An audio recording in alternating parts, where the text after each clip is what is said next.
Hello everyone. Today we have with us someone who can easily be called master of all trades. He wears many hats. Hold your breath because the intro will blow your mind. Dr. Dhruv Nath is a professor at MDI Gurgaon.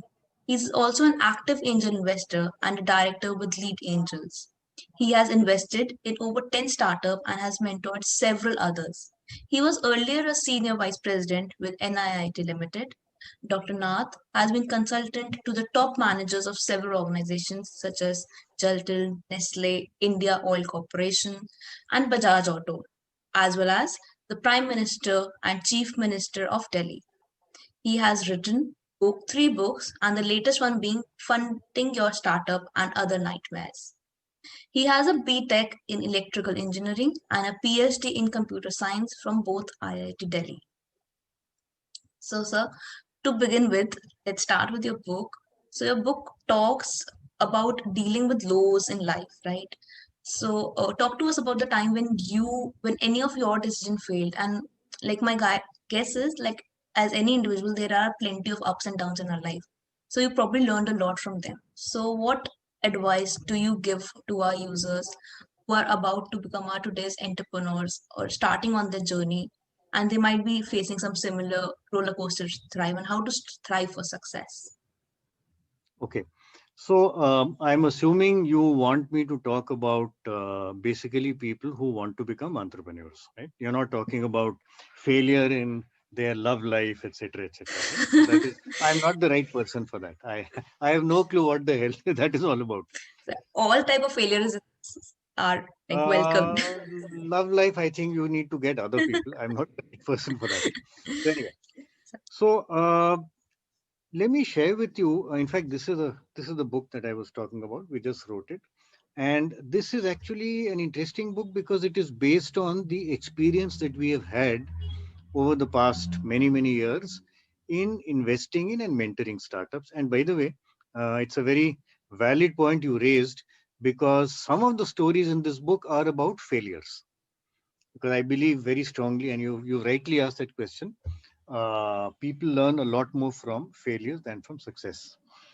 So I will share with you one story, and then we can take it from there. And that story has been mentioned in the book. So we had, when we were, see, when you do angel investing, typically what happens, you get founders or co-founder of a startup who come and make a presentation to you, and they make a presentation about their company, right? So about 5 years back, we had one group of very bright guys, very bright engineers, and they came and they presented uh, something called a waterless urinal. Okay. Now, we were sitting in that Sounds conference room, all of us, right? And, this was about just about 2 months after Prime Minister Modi spoke about, building toilets. He launched his Swachh Bharat Swachh Abhiyan, Bharat and Abhiyan, yeah. right, I think that was 2014 or 14, 15, one of them. 14, yeah. 14. And this was 2 months after that. Now, suddenly, we investors were so excited because we said, look, the Prime Minister has said we need to build 2 crore toilets. However, where is the water? How will we keep the toilets clean? Right? Here, these are guys who have come up with a solution where at least the one kind of toilet can be kept clean without using water. So we were extremely excited. We spent some time studying uh, the the business, and we asked them one fundamental question. We said, look, how will you sell this? Oh, we'll appoint distributors, which is fine because ultimately this kind of product will get sold through Yes. um, Proper channels, yeah. hardware and sanitary stores. So you need to appoint distributors. All right. So we said, wonderful. So please appoint them fast. Yes, sir. Yes, sir. Of course, sir. So anyway, we spent about, I think, a month studying this in some detail, a month and a half. And then we called them back to close because everybody was very excited. So, when these young people walked in, they were looking extremely excited. So we said, what has happened? I mean, why are you so excited, all of you? Oh, sir, we are now working on a completely new thing. I said, what new thing? Now we are working on a female version of the same thing. So we said, hang on. वो जो male version था, the urinal, what happened to that? हाँ sir, वो है. So you were to appoint distributors. Have you appointed? No sir, we will appoint them when this new project of ours gets ready. Okay. At one stroke, we said no to this deal. Earlier, we were all very keen to invest and we said no. Right? And that story, by the way, is told in the book. And the learning from this is, here were guys who were excellent tech people, very good engineers. They had created a terrific product, but they had no clue about business, no clue at all. And I think one of the biggest problems that, one of the biggest, there are many of them, one of the biggest problems that young founders face, they know how to build software, they know how to build a product, but how to take it to the market, how to market it, business sense is completely missing. And such people, unfortunately, will fail. There is no choice, right? So I think one of the biggest mistakes that people make, and I've seen a lot of startups which I mentor failing for this reason, is this: no business sense. And I would say, therefore, the founder having business sense becomes very, very critical to the startup, to the success of the startup. True, sir.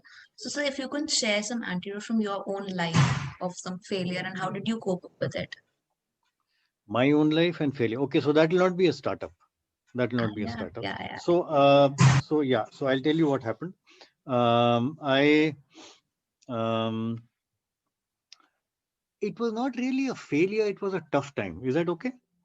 Or you want a failure? No, sir, Okay, so that I'll would talk do, about yeah. it. I'll talk about a failure. Not a problem. So, uh, I have been investing in the stock market for a long, long time. I think now it's about 40 years. And we had a fair number of shares. When I was with NIIT, I worked with NIIT, as you rightly said. I had got a fairly large number of shares from NIIT. And those shares were operating at very high levels, very, very high levels, right? Because this was the early 2000, actually, the late 99s, 1998, 99 types, when valuation of IT companies was very, very high. Okay, today it has come down to more realistic level, but that time it was very, very high. And at that was the time that the Afghan war happened, 9/11 happened, and the IT industry started going down. So the value of these shares started going down.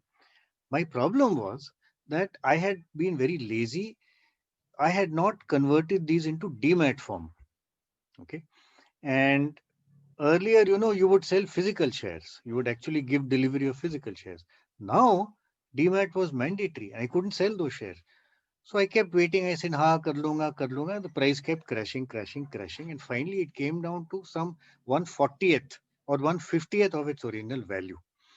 And I think that's been the biggest bit of learning that I have had, where, if you have to do something, do it in time. Otherwise, you regretted it. I never dematted it. And by the time I got around to dematting it, it was so low that I had to sell at the lowest price. So I think doing things on time becomes extremely important. The discipline is required. So that's pretty important. Like to invest yourself and to invest in time. Both of these aspects Yeah. are like very important. Yes. So, sir, when we talk about investing in ourselves, so I have like as a student, I've heard a lot from people generally saying that choose yourself for success. What does it actually mean? And does it imply to only on the entrepreneurships or is it also on the job aspect? Like, is it job versus entrepreneurship, which is a big question that we have in our life, especially during the initial year of MBA, that should we choose ourselves or should we invest in an already going company and go ahead with that and learn from it, and how to overcome the fears that we have during the initial stages of a start, before going into entering into a startup, that is it the right choice that I'm making? So yeah, Okay. So first, Purnima, yeah. first So like you're a very smart person. In one question, you've included 8 questions, right? So I may not be able to answer all 8, but I'll pick up maybe 2 of them and answer them. Okay. sure, sir. So first of all, this whole issue of should I become an entrepreneur or should I take up a job, that is a very highly personal decision, right? I never became an entrepreneur. I did a job for about 40 years and I just retired yesterday, by the way. So I have never been an entrepreneur, but Congratulations I've on spent that. a lot of, thank you. Although now my career is really beginning because now I'm getting more and more into startups and Startups, leading yeah. ones. So,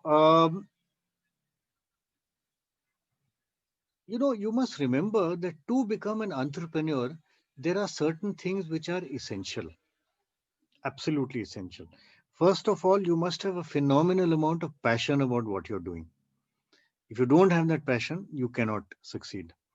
Secondly, you need to have what I call a huge amount of persistence. You have to keep on and on and on and on at it, right? And being an entrepreneur is a 24 by 7 career. You can't say, look, now it's 11 o'clock, I'm tired, it's 11 in the night, and therefore I'm going to switch off. You can't, because, suddenly you'll get a call from maybe one of your partners or customers or whatever. You have no choice, you have to take it. Right? Or, COVID happened and suddenly you're running around 24 hours a day. So it's a very, very demanding profession, right? And not everybody can do a thing like this. I knew I couldn't, which is why I didn't go and do it. So I think the first most important thing that people have to realize is, are they willing to put in this kind of effort? And it takes time. It's not something you can set up in a hurry in a day's time, right? So are they willing to do that? That is one. Jobs are far easier. Yes, your boss can fire the hell out of you, which keeps happening all the time. But at least once you come home, you can possibly switch off your mobile and then you can relax and watch a movie or whatever. Right? So a job, and in the worst case, if you're in a bad job, you can switch to another job. So jobs thereby, therefore, are far easier. However, the flip side is, if you have real ambition, you want to create something big, you want to disrupt the world, right? Like Byju's has done, or like Flipkart had done once upon a time, or like Ritesh Agarwal of Oyo Rooms has done. If you want to do that, you can't do that working in Hindustan Lever or ITC or TCS or Tata Motors. You can't. You'll be doing a job, you'll have a steady rise. For that, you have to create something on your own. So I think it's a trade off. On the one hand, if you have this burning ambition that, look, well, ambition is not the right word, burning desire to disrupt the world, create something remarkable, which the world remembers, you can only do that if you create your own stuff, right? So that has to be balanced off with the kind of effort and the kind of stresses that you go through. But if you can do that, it's a very, very rewarding option. It's a very rewarding career. And I've seen founders who failed. I've also seen founders who succeeded, done well. I mean, you can see the grin on their face. They're so excited, right? You may not get that if you're working with Tata Motors or TCS. You may not. You will do a decent job. That's okay. So I think it's a very personal decision. Right. That hopefully answers maybe two of your 8 questions. Yes, sir, that's I think plenty. So, sir, talking about the founder, right? We call it that betting on the jockey, not on the horse, right? So we are always betting on the founder. So, what is the first and the most important thing that actually makes the founder great? And what as an investor are you looking for? And what as a founder should be a quality that I should try to inculcate in myself? I think there are certain things which are inbuilt and certain things which you can inculcate. What I just mentioned, which is the ability to, uh, um, survive in this kind of environment, survive where the RBI rules keep changing all the time, survive where competition suddenly starts getting in and therefore potentially killing you. That is something which I think to a large extent is inborn, right? And if you have that, yes, great, we look for that. If you don't have that, you may not be the right guy. Okay. I'll give you one more example. And in fact, I'll keep sharing with you stories from the book, although this one is not directly from the book. So, this COVID has caused havoc in the lives of not only people, but companies. So I'll tell you a story about one very interesting company. It's a company called Iril Farms. Iril Farms, right? You're probably aware of the fact that there is a movement towards organic and natural food, right? Where people say we don't want to eat vegetables which are grown using chemical fertilizers, chemical pesticides, because that's harmful. We want only natural stuff, right? Natural manure, natural fertilizer, and so on. Now, the problem is, so firstly, the opportunity is that there is a very huge market for this because people are moving towards this. But the problem is there are very few places in India which are actually growing such stuff. Okay, natural stuff, non-fertilizer, non chemical pesticide based. And what these guys did was they identified one large area. Um, you know Shimla, right? Yeah. You know little town called Solan. So Yes, sir. between Solan and Shimla, that entire belt, right? There were a lot of farmers who were producing natural stuff. So what they did was they said, okay, we will have a collection center in Solan, and I've actually seen that collection center, and we will collect the vegetables from these guys, bring them to Gurgaon. They're a Gurgaon-based company. Sort it out here, clean it. Some level of treatment they had to do to clean it, and then we will package it, brand it IRIL, and sell it. Give it to retailers, and then retailers can sell it. And normally, this kind of stuff sells at about 30 to 40% higher than the non-natural stuff. You know, the chemical fertilizer wala stuff. Yeah, that's true. So it was working very well. Now the problem is 22nd of March, right? Lockdown. What happened? All movement from Himachal, which is Sol and Shimla, to Gurgaon just stopped. There was no movement, right? Suddenly, their business came to a standstill, absolute standstill, right? Now, this is where the caliber and the fighting abilities of the founder comes in. There are two kinds of founders. One kind of founder says, "Arey, mar gaya, COVID aa gaya. I'll wait for the vaccine. Till then, I'll sit at home and play games on TV." And that's one kind. But these guys said, "No, we are going to fight." So what they did was they realized that if you look at the non-natural stuff, the stuff which is chemical based, pesticide based, etc., even that was not reaching retail outlets because the mandis were closed, transport was not available, nothing was available, right? So they said, okay, for the moment, till the lockdown lifts, we will uh, pick up that non-natural stuff, conventional stuff, right? Sabzi, from local farmers, which is typically Gurgaon based, and we will take them to these retail outlets and give it to them. Very important, it will not be under the IRIL brand because the brand is about So, natural. yeah, This is normal stuff, right? Otherwise, you're fooling the customer, which is not fair, right? And in the long run, fooling the customer never works. So they supplied this. The retailer was very happy because he got supplies of, while it was not natural, at least he got some supplies. So he said, these guys are very reliable. I will carry on with them in the long run. yeah, Secondly, their business actually grew during the lockdown period. And once the lockdown was over and transportation started, they stopped this, this intermediate non-natural stuff, and they went back to their natural stuff. And the retailers are very happy, so they continue with them. So they're doing very well. Now, what's the learning from this? The key learning is that these guys have been fighters, right? They are not the guys who say, "Arey, mar gaya, kya kare?" They don't do that. They say, "Boss, there is a problem. We're going to fight." And what we look for as investors, one of the big things we look for is fighters, guys who don't give up, guys who say, okay, there is a problem, I will tackle the problem. Because you must remember, there will always be problems. There will always be, I mean, look at Sunil Mittal of Airtel. His biggest headache in life is Mukesh Ambani, isn't it? He was the king of telecom. Now, suddenly Mukesh Ambani, there'll always be problems. But will you fight or will you just give up? I think that's the key. So, in fact, in a slightly bizarre way, um, COVID has actually separated for us the men from the boys. So, as yeah. investors, what we look at now is, was COVID period में तुमने क्या किया? Did you Correct. die? Did you just give up and say, okay, I'll wait for COVID to end? Or did you fight? If you fought, then we like you, we are willing to invest in you. So that's one comment. The other comment you said was jockey and horse. I think that's a very valid comment. See, the point is, if you have a great business plan, a great business opportunity, wonderful product, but you have the wrong founder, as I gave you the example of, this the waterless urinals. Yeah. You have the wrong founder, he'll make a mess of it, right?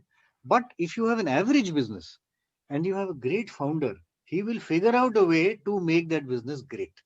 Therefore, I'm not saying we don't look at the business, but between the two, our priority is the founder, because he'll figure out a way to change the business, modify the business, pivot the business, and therefore um, um, make it work well. So typically, yes, you're right. As investors, these are things that we look at. There are lots of others, but these are 2, 3 big things. So, like, understand from your book, talk about success of very renowned personality entrepreneurs, right? So, talk like if you could share an anecdote from there or something, that how can a founder develop a community around a product? Let's say that specifically where that product has no monetary visible value in the beginning of the beginning of the product. Okay. So I'll share with you one of the stories from the book again. This is a story of a company called Squirrel, SQRRL, where the founder for some reason said, "Mujhe vowel nahi chahiye." So from the the little animal squirrel, he just knocked out the vowel, so it is SQRRL. This is basically a company, and incidentally, you people like you, Purnima, people like you are the target segment, because he's aiming at young people, right? People who are either in college or in their first or at the most second job. So what he did was he said, look, people have a problem saving money, right? Because there are too many temptations in life, etc., etc. So what I will do is I will have an automated system which basically takes a look at your spending. You get SMSs every time you spend, right? I will read the SMSs, and based on what you're spending, I will take a little bit of extra change and save that for you. Okay, so he was helping people to save automatically, and it was working well. But nobody is going to pay you for this. And he realized he didn't want anybody to pay. He says, I want to build up a large base of customers who are active with me. Okay. And he did a lot of marketing, whether on social media or he went to colleges, made presentations, etc., etc. Right. So he went up to about 4 lakh people. Okay. Of which about 2 lakh were active. And this is how he was building a customer base, but there was no money, there was no revenue at all. Then he said, look, now that I've got these guys, now I will offer them financial products for which I will charge. So if they want to take an insurance policy, I will charge and I'll do it through this. If they want to invest in, or let's say if they want to take a loan, I will give them loans. So it will be a little like, this Paisa Bazaar or ET money. And essentially, he said, initially, I will only build up a community of people who are hooked onto me. I'm helping them to save.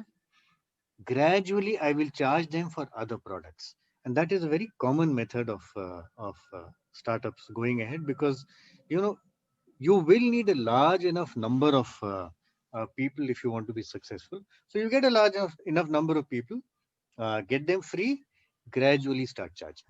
And it's a fairly common model. By the way, you're asking very good question. I have to think. Thank you, sir. So let's flip it. Okay, let's look at from the investor point of view now, right? So this was for the startups and for the entrepreneur. Let's see from the investor point of view. How has like COVID actually impacted the investing landscape and viewpoint of Indian startup ecosystem or the culture in the Indian Valley? How is it and where do you see in the near future? Okay. So as usual, very Too many smartly, you put in questions. 2 questions, right? No, that's okay. So, okay. So first of all, what has happened to the investment environment and to investors? The Okay, let me just separate out the 2 categories of investors. One is the angels, right? The angel investors who are early stage investors, right? They normally invest um, typically between Pre-series. about 25, 30 lakhs and maybe about 3 crores in all. Okay, and then you have the VC, the venture Pre-series. capitalists, to invest later on. If you look at the angel investor, he normally invests his own money. Okay, so I'm an angel investor. I'm a very small angel investor. I'm nothing like Ratan Tata, and as you can see, I don't even look like him. Right? I don't even look like Narayan Murthy for that matter. So um, it is your own money, right? Now, what has happened is initially in the first 2, 3 months of COVID, right? I would say April, May, and June. See, who are angel investors? Many of them are professionals. Many of them are businessmen. In fact, a large number of them are businessmen. Right? They have their own business and they have spare cash which they want to put in. Very simply, what happened in this period was the focus shifted. The focus shifted to getting my business to survive. Okay, number one. Number two, a lot of people also lost jobs because, things unfortunately went haywire. So the focus was not on risky investing. You must remember, angel investing is very risky. Okay, so people True. moved towards, either stable stock market investing, which means the blue chip companies like HDFC Bank or Hindustan Lever or whatever, or into fixed deposits or debt funds. Right. So that's the movement that happened. This was the first 2, 3 months. So angel investing actually went down quite a bit. But about 2, 3 months later, when the economy started picking up and businesses started stabilizing, right, angel investing has come back with a boom. It's actually come back with a boom. And I would say at Lead Angels. So I'm a member of Lead Angels, right, which is one of the leading angel networks in the country. And what has happened now is that the quantum of investments we are getting today from our member angel investors, is actually higher than we would have got last year, right? It's actually Really? higher. And sorry, yeah, it's actually Really? higher. And Okay. thank you. And the reason for that is that business has stabilized, number one. Number two, angel investors have seen some terrific opportunities. For example, online education, what we call ed tech. It's a huge opportunity. It was earlier an opportunity, now it is exploded. And some of the investments we guys have made at Lead Angels have done very, very well recently. Then health tech. The world is concerned about health now and using technology for health, right? That has become an exploding area. The whole area of online gaming, okay, because people sitting at home, what do? They can't go out to a disco. People, like young people like you, normally you would have gone out to a disco, assuming IMT gave you that time. But now what do? You sit at home and play games, isn't it? So online gaming became a huge opportunity. So because of COVID, some sectors went down, right? So travel was in the dumps and still is in the dumps, right? Hotels are in the dumps, right? Gyms are in the dumps. But these new sectors are exploding and investors are seeing opportunities. So in these sectors, we are getting a lot of interested investments. Okay, so actually it is, I would say it went down dramatically for those 2, 3 months. Then it picked up and today it is very solidly sector dependent, right? That's number one. Number two, if I come to VCs, what happened was VCs in the first 3, 4 months, VCs don't invest their own money. They invest the money that investors have put into their funds. Yeah. Okay.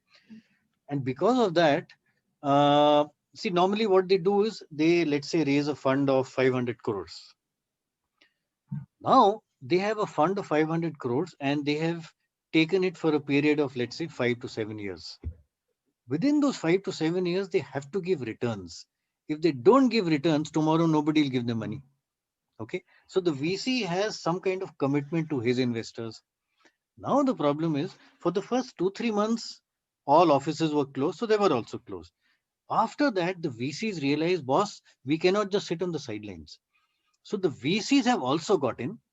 And again, VCs are investing in large numbers, but again, in those sectors which have not been negatively impacted by COVID. So both angel investors and VCs today are investing in fairly large numbers.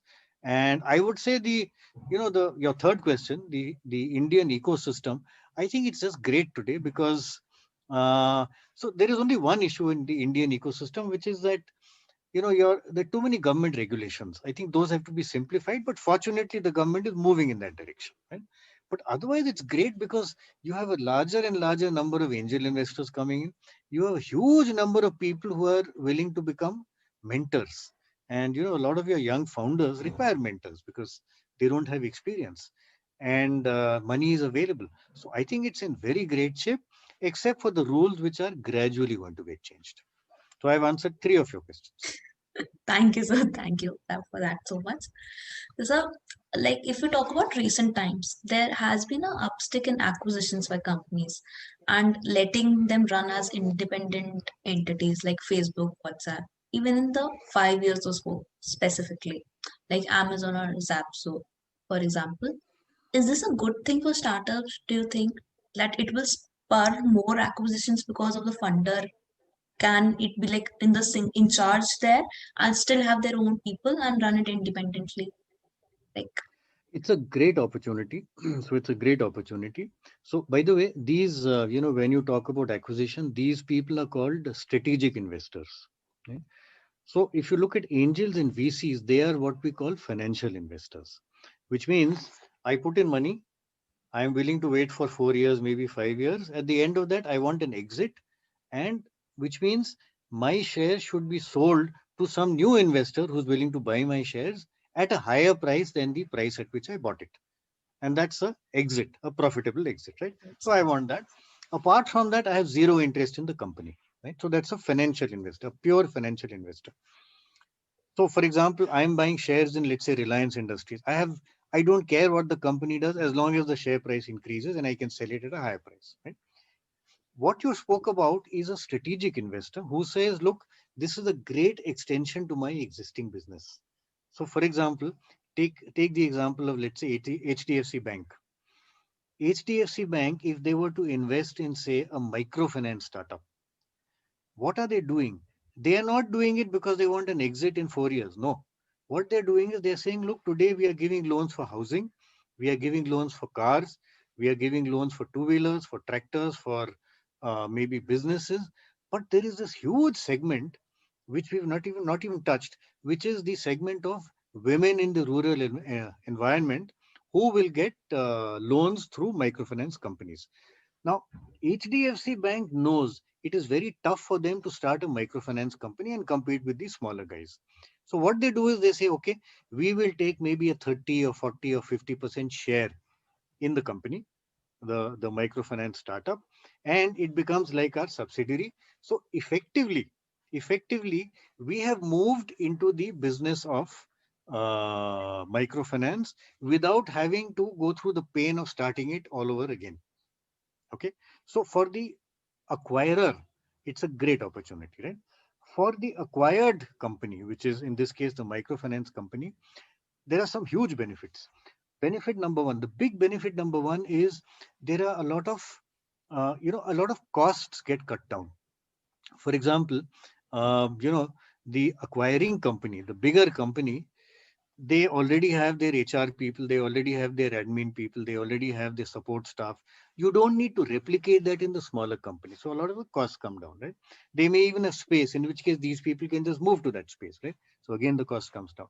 Secondly, there is a lot of synergy because the big company, which has far bigger contacts, far bigger customers, has a strong interest in making the smaller company succeed, right? So they will use their contacts. So it's a huge benefit.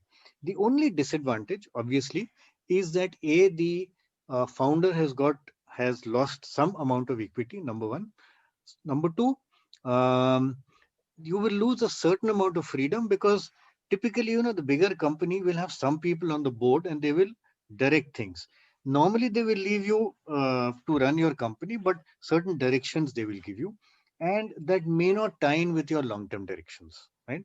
So yes, you lose a little bit of freedom, but on the whole, if you get such an opportunity, I think it's great, and a lot of companies are doing that. so apart from the tips that you've given in the book, as an angel investor, what are the most important 2 or 3 parameters which should look while analyzing a startup? As an angel investor, As okay. in, So, well, unfortunately, I've talked about all these in the book, but I'll mention them here as well. Right? So essentially, let me just share one thing which I've talked about in the book. It is called Persistent, if you can read this. Yes, Right? it's visible. Essentially, what we've done is we've created a framework based on all the startups we've seen, the failures and the successes. And we said, look, you need to follow the persistent framework, and investors also look for a persistent business model. So what does this mean? Each letter stands for something, right? The P stands for problem. Are you solving a genuine problem for your customer? If you're not, your business cannot survive, right? E, do you have an earnings model, right? And go back to Squirrel. Initially, he had no earnings model. So if you don't have an earnings model, which means you don't get revenues, there's no way in hell your business will survive, right? But ultimately, he got earnings. So earnings model is important. R is what are the risks you're facing. Okay. And one of the biggest risks is the risk of competition. And therefore, you need what we call an entry barrier, which is your, I don't know if I can reach that. Yeah. Yeah. Which is your second E. Entry barrier is how will you ensure that the my competitor doesn't walk in. Okay. And by the way, one very good entry barrier is if you have an innovative solution. For example, if you have some kind of IP, or let's say if you have some kind of patent, that's a great option, right? So that's an innovative solution. That's the I. The two S's, one is size of the market, because if the size of the market is small, you can't grow. And therefore, it's Correct. pointless being a startup. And the second S is what I call scalability. You may have a huge market, but unless you're able to scale up rapidly within that market, your competitor will scale faster than you and potentially eat into your market share and maybe Correct. kill you at the end, right? So I've covered most of these. I've only got T and N and T T. left. Yeah. T stands for traction, which is the final proof. Are you actually getting customers? Are they growing month on month? Are you getting revenues month on month? Are the customers staying or are they losing you? Right? That's T for traction. The other T is team, which starts with the founder. I've been talking about founders all along. So do they have passions? Do they have drive? Are they fighters? Right? So that's very important. And the last letter is N, which stands for niche. So if you are in a crowded market, right, and sometimes you'll be in a very, very crowded market. Hold on, I'm feeling very hot. Yeah. I'm just taking this jacket off. Also. So if you're in a very crowded market, then it doesn't make sense to go in because you won't be able to compete. You already have lots of players, right? So take the example of Squirrel. They were in a very crowded market because there are lots of players who are giving loans. Lots, you got Policy Bazaar, ET Money, Paytm Money, Paisa Bazaar, Zerodha, lots of these guys. How the hell do these people compete? So what they said was, we will identify a subset of this market which is large enough and which is not crowded. And they identified the subset of youngsters, right? People like you, either people in college or just after college. So typically in the age group of 18 to about 30. And they said these people have not yet started taking loans. They have not yet started taking insurance products. So we will only target them. Right? So they identified a niche, a subset, which is not crowded, and they're growing very well over there. Right? So persistent is the framework. And as investors, typically these are the things we look at. For example, are you in a large enough market size? One very important thing we look at is how are you tackling competition? What's your entry barrier? Because everybody has similar ideas. No idea is ever unique. There True. will be Yeah. somebody else. So what are you building in your business so that the other guy is going to find it difficult to copy you? Copy it. That's one very, very important thing we look at. Great. So I think this was like one thing that I'll always keep in mind whenever I'm about to start the thing. So Great, if you could wonderful. give an advice to young students like me who are looking to enter into the VC industry. Into the VC industry. Yeah, Oh, okay. specifically. Okay. So um so it's a very fascinating world. It's a very, very fascinating world. See, the big advantage of entering a thing like this is that you typically have a chance to analyze and evaluate a very large number of companies. Okay. And a large number of different kinds of companies. Right. So, I mean, let's say you are in one sector. Within that sector, there'll be a huge number of companies who are operating in completely different models.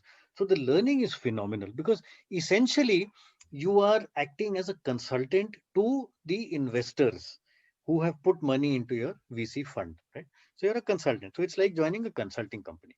So it's a very, very good opportunity. just keep a couple of things in mind. Number one, it's a very high stress environment. And the simple reason is that there is a lot of pressure to meet investor expectations, right? Because investors, today you don't meet the investor expectations. Tomorrow he will not put money into your next fund, and your VC is, for all practical purposes, finished. That's number one. Two is, some of these industries are very cyclical.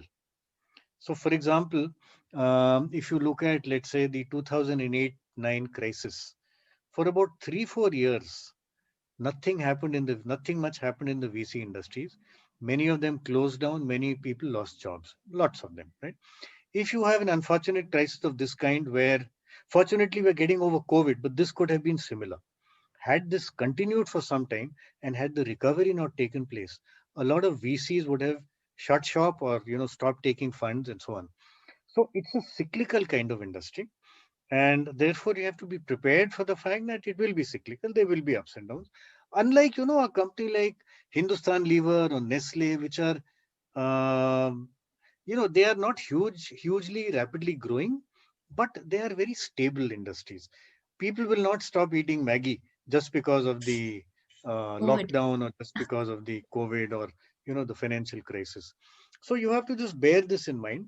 It's the cyclical industry. It's fairly high stress, but it's phenomenal experience, and it's going to boom, because this whole business of private funding, private equity funding, is just growing dramatically, absolutely dramatically. So I think it's a very good option, very, very good option. Just be prepared for this. That's all. The lastly, if you could give an advice to the participants of our competition, that is Concepto, which is event, who will be pitching their ideas on 5th of December in front of the investors. So if you could give them one advice that would help them actually. I'll give you two pieces of advice. So Sure, you sir. asked one question, I'll give you Most. two. Thank you, So sir. first of all, uh, try and follow this persistent model, because that is what the judges will look at. They may not, they may not have heard of this term, but typically they will ask these questions. Look, what's your entry barrier? What's the size of the market? You're not in a scalable business. So try and follow that. That's one. There is another thing which I would like to share, and I will call that WYKM, WYKM. Should I write it for you? Yeah. WYKM. Okay. And that stands for what's your key message? Okay. And I'll explain what that is. The problem with a lot of presenters is that they talk too much, and they say too much, and there's too much on those stupid slides. See, every B school graduate, or somebody in a B school, has learned one Presentation. skill, which is creating PPTs. बनाओ Yeah. PPT, make lots of slides. Her slide पे बहुत सारा text होगा. Nobody is bothered. Okay? I'll just give you 2-3 examples of terrific communication. When Prime Minister Modi had his campaign, right, in the year 2014, right, what is the one line you remember from that campaign? Tell Sabka me saath, if you can sabka remember. vikas. That is the next one. 2014, I'm saying. 15. Yeah. Achha, you were too young, probably. You must have been in class 5 or 6 or No, no, whatever. no, Yeah? no, no. I can't recall Anyway, right now, but yeah. okay. अच्छे दिन आने अच्छे दिन. वाले हैं. Yeah. अच्छे दिन He आए. doesn't need to say anything else. Yeah. गली गली बच्चा बच्चा बोलता था अच्छे दिन आने वाले हैं. Right? Now that's his key message. Similarly, if you look at Maggie, what's their key message? 2 2 minutes. minutes. Right? That's all you need to say. When Barack Obama, stood for his first election, what was his key message? Yes, we can. Yes, we can. And Yeah. everybody got that Got message, right? it. So I think the message I would like to give to your participants is, don't try and say too much. You decide what your key message is, and that key message cannot be more than one, two, or at the most three things. It has to be the high point, or the two or three high points of uh, your business plan, your product, whatever it is, right? Because beyond that, everybody in the audience gets confused. They don't know what to focus on, and they may focus on the wrong thing. You decide what you want your audience to focus on. Focus on that. Don't say too much. Just focus. What's your key message? So, the important thing is your Vikram has to be the Vikram that the audience gets. Also get. Yeah. That's like Prime Minister Modi.